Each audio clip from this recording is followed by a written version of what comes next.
আচ্ছা, আপনারা কি কখনো মটরশুঁটি দিয়ে বড়া খাইছেন? আমি কিন্তু আজকে ফার্স্ট টাইম মটরশুঁটি দিয়ে বড়া খাবো। তো অনেকদিন ধরেই কিন্তু এই মটরশুঁটিগুলো আমাদের ফ্রিজে পড়েছিল। তো আমি চিন্তা করতেছিলাম কি রান্না করব, কি রান্না করব। তো চিন্তা করলাম যে এই মটরশুঁটি দিয়ে তো জীবনেও কখনো বড়া খাই নাই। তো আজকে বড়া করলে কেমন হবে?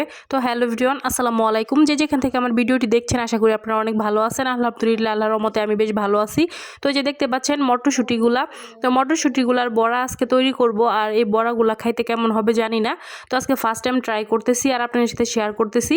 তো প্রথমে কিন্তু আমি মটরশুঁটিগুলাকে সুন্দর করে হালকা করে সিদ্ধ করে নিয়েছিলাম। তার পরবর্তীতে কিন্তু আমি ফ্রোজেন করছিলাম ফ্রিজে। তো এখন কিন্তু ফ্রিজ থেকে বের করে তারপরে নর্মাল হওয়া পর্যন্ত অপেক্ষা করছি। তারপরে কিন্তু নর্মাল হয়ে যাওয়ার পরে এটাকে আমি ব্লেন্ডারে ব্লেন্ড করে নিয়েছি। আর একদম কিন্তু পেস্ট করি নাই, হালকা হালকা মিহি দানা ছিল, তো ওইরকমভাবে পেস্ট করছি যেরকম আমরা ডালের বড়া খাই বা ডাল বেটে, তো সেম ওইভাবেই।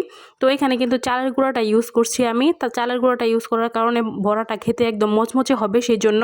তো এখানে আর কি দিয়েছি, তো এখানে কিন্তু চালের গুঁড়ার সাথে আমি একটা ম্যাগি মশলা দিছি, এখানে কিন্তু গরম মশলার গুঁড়া দিছি, আর এখানে দিয়ে দিয়েছিলাম আমি গরুর মাংসের মশলা, আর দিয়ে দিয়েছিলাম পেঁয়াজ, কাঁচামরিচ, ধনিয়া পাতা সব কিছু একসাথে মিক্স করে। তারপরে কিন্তু এখানে পরিমাণ মতো হলুদের গুঁড়া আর লবণ পরিমাণ মতো এখানে দিয়ে দিয়েছিলাম গোড়ামরিচ।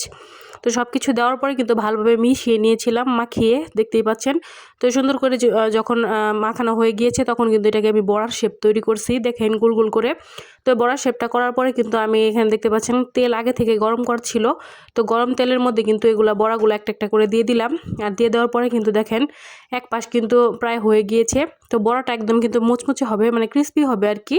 তো বড়া কিন্তু শীতকালে খেতে খুবই ভালো লাগে। সন্ধ্যার টাইমে কিন্তু এই বড়াটা দিয়ে যদি আপনারা টমেটো সস দিয়ে খান তাহলে কিন্তু একদম অনেক অনেক জমে যাবে, আর খেতে কিন্তু সেই দুর্দান্ত হয়। তো এর সাথে যদি বড়ার সাথে যদি আপনারা চা খাইতে পারেন তাহলে তো আরও বেশি মজা লাগবে। তো দেখতে পাচ্ছেন আমার বড়াটা কিন্তু এক পাশ হয়ে গিয়েছে। তো আমি ভালোভাবে উল্টিয়ে পাল্টিয়ে নিতেছিলাম বড়াটাকে, একদম কিন্তু লাল লাল করে ভেজে নিতে হবে। লাল লাল করে ভাজলে কি হবে, এই বড়াটা একদম মোচমোচে হবে, ক্রিস্পি হবে আর কি, সেজন্য।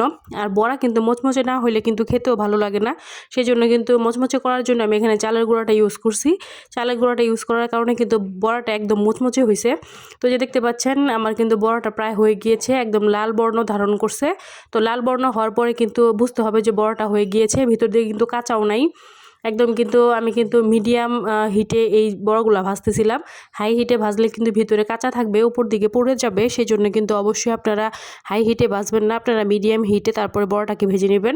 তাহলে কিন্তু বড়াটা একদম প্রপারভাবে হয়ে যাবে, ভিতরে কখনোই কাঁচা থাকবে না, একদম কিন্তু উপর দিয়েও মুচমুচে হবে, ভিতর দিয়ে হালকা নরম থাকবে। তো এরকমভাবে বড়া তৈরি করলে কিন্তু খেতে বেশি ভালো লাগে। তো যে দেখতে পাচ্ছেন আমার কিন্তু দুই পাশে বড়া ভাজা হয়ে গিয়েছে, একদম লাল লাল করে ভেজে নিতেছি। তো আমি কিন্তু এখন একটা করে নামিয়ে নিব বড়া। আর ফার্স্টে কিন্তু আমি বড়াটা নামানোর সাথে সাথেই কিন্তু একটা খেয়ে ফেলছি গরম গরম। তো গরম গরম বড়া খাওয়ার কিন্তু মজাই আলাদা।